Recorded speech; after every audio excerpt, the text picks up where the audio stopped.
Here we are, Real Recovery Talk. I am your host, Tom Conrad. In today's episode, it's just me, no Benjamin B today. He is running group, actually, this morning, and I don't know what he's doing, but I'm sure it is something fun and entertaining.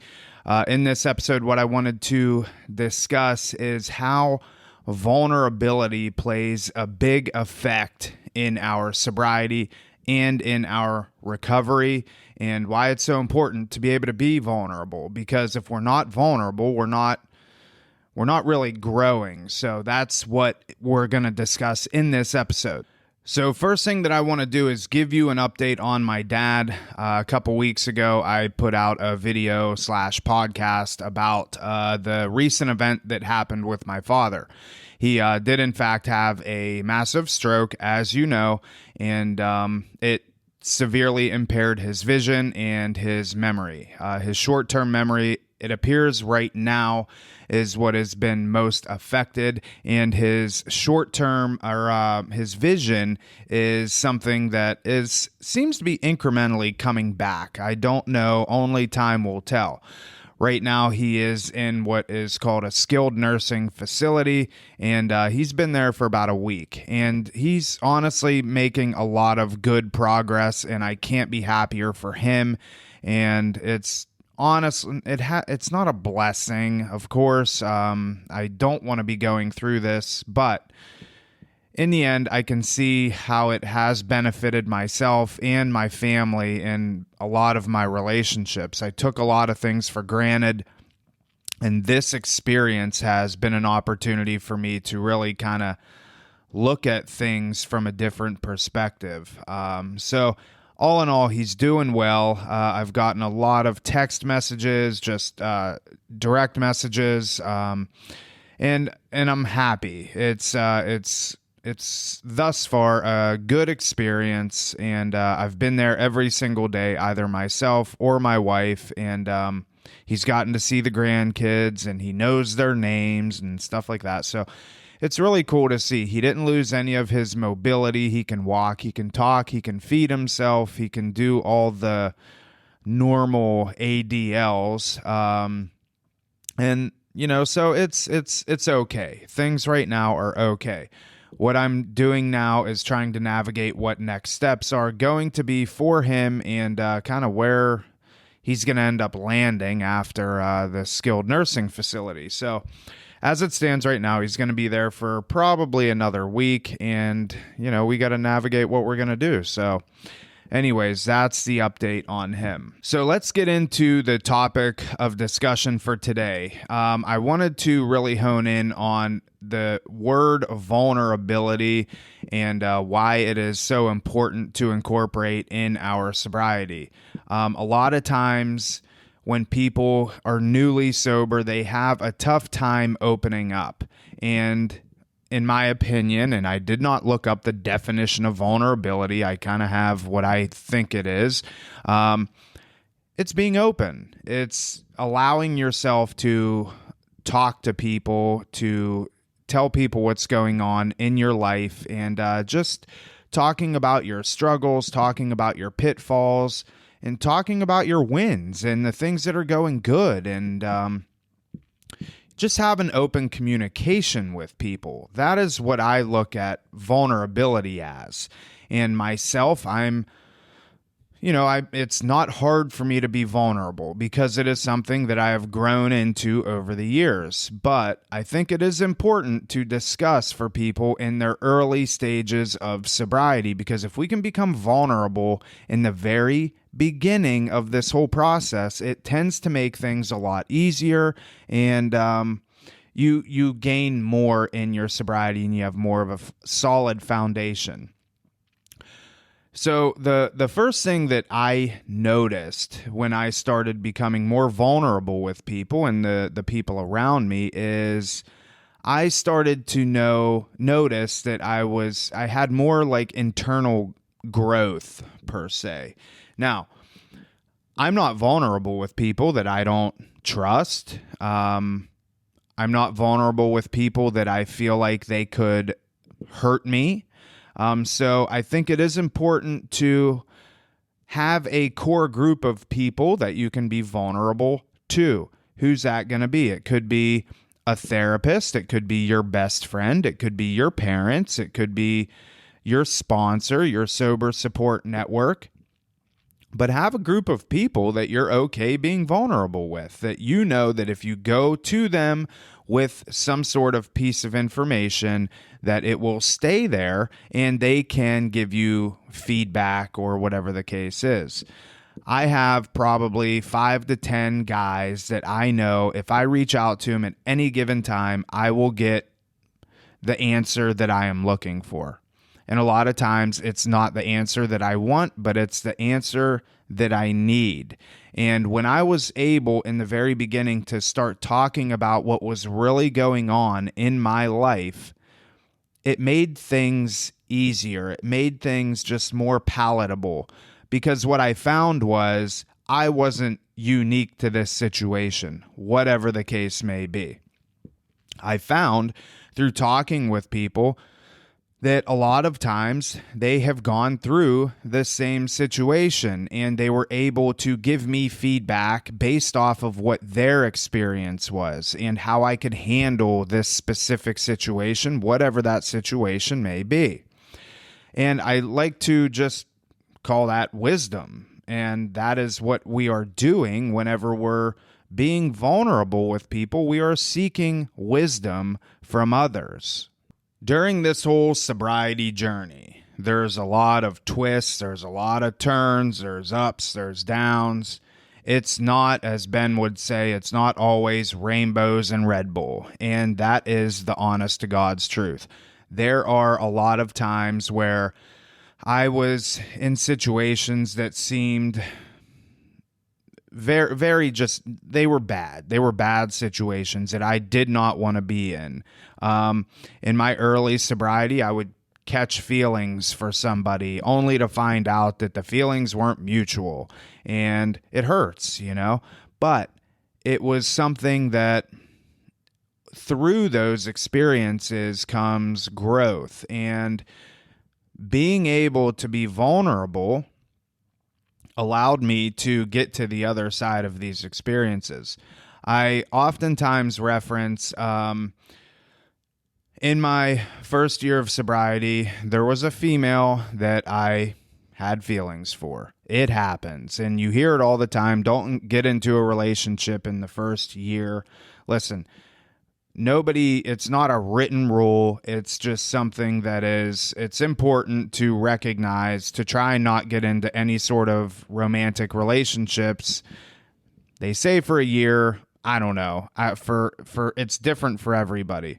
Point being is I caught feelings for a female that I really did like. And I ended up finding out that I was kind of friend zoned, and I did not like being in the friend zone. It was something that, I at the time probably had 9 months of sobriety, and I wanted something with somebody. I wanted to get into a relationship. All of the relationships that I've ever had with females prior sobriety were not healthy. They were just self-seeking. They were selfish, and they were a mess. And obviously I was drinking every single day, and that didn't help the situation.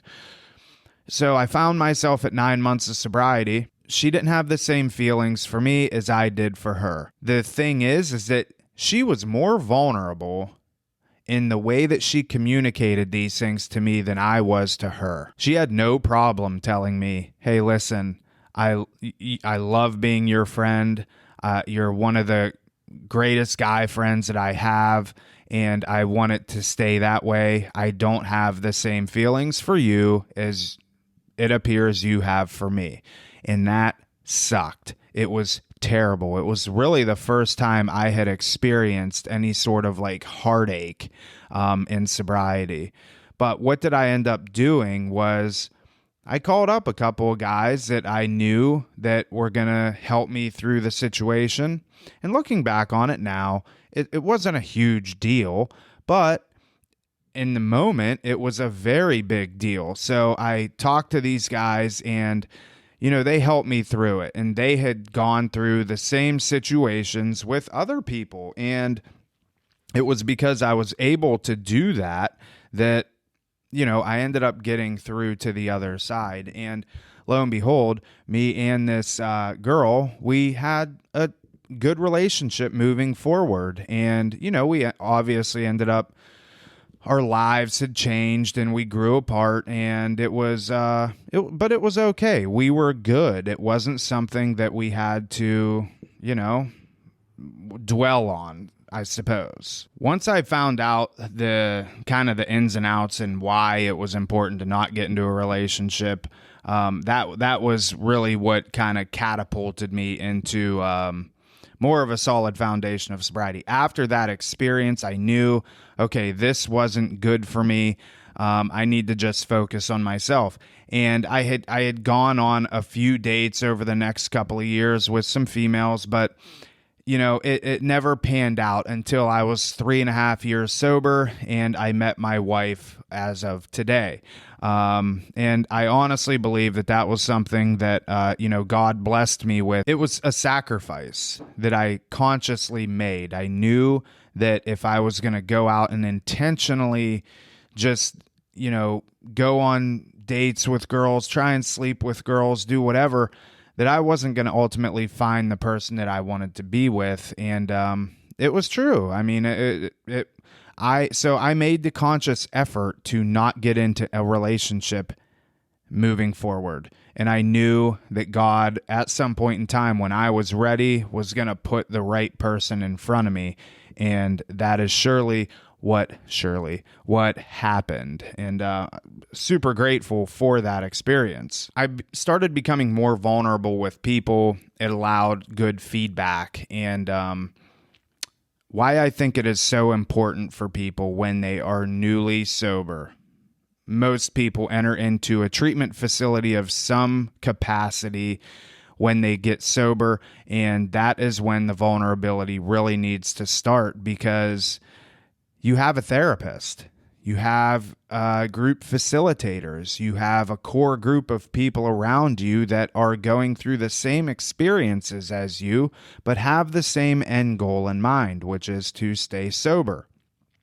And in order to have solid recovery, solid sobriety, it entails you having to be vulnerable.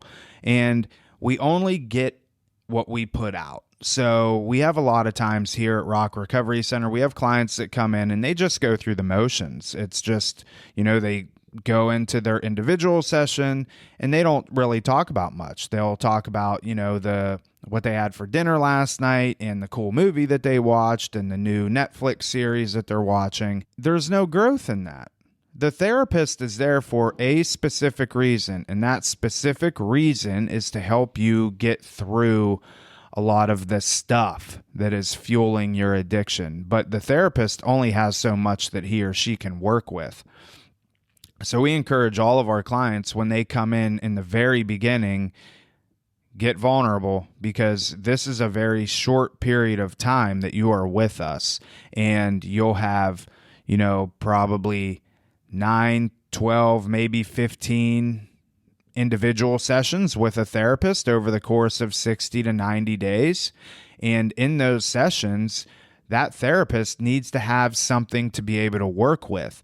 And we have found that addiction is something that is very deeply rooted, and it's the therapist's job, and it is your job to identify what those things are and start peeling layers of the onion back and understand that I need to work on these core issues. It could be abandonment. It could be some sort of traumatic experience that happened when you were a child. It could be sexual molestation. It could be grief and loss, if you lost a loved one or if you lost a parent and that's when your addiction really took off. Those are the things that the therapist needs to know so they have something to work with. And if you're not vulnerable and you can't share those things for whatever reason, you're going to go through the treatment process and not gain any sort of freedom from that. And treatment ends. you're not here forever. And when treatment ends, what we have found are the people that do not do the work while they are here, 99.9% chance that a relapse is going to be right around the corner because they didn't do anything. That's why we say it is so important to be vulnerable right out of the gate.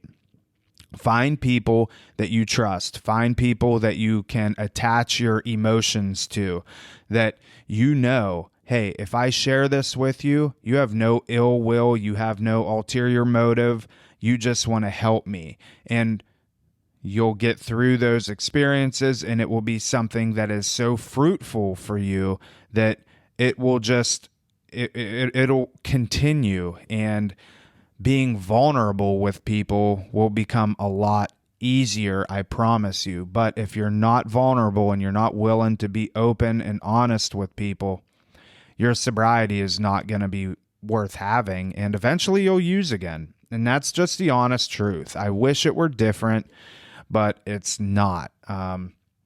So if you have any questions, comments, concerns for yourself or for a loved one, you can always reach out to myself, Tom at rockrecoverycenter.com, Ben at rockrecoverycenter.com. We'd be glad to just assess your situation and have a conversation with you and see if we can help in any way. We may not be able to help you directly here at Rock Recovery Center, but we will do our darndest to find a place that can assist you. We know people across the country. It's what we've done for a living now for over 10 years, and we love it. It's what we do.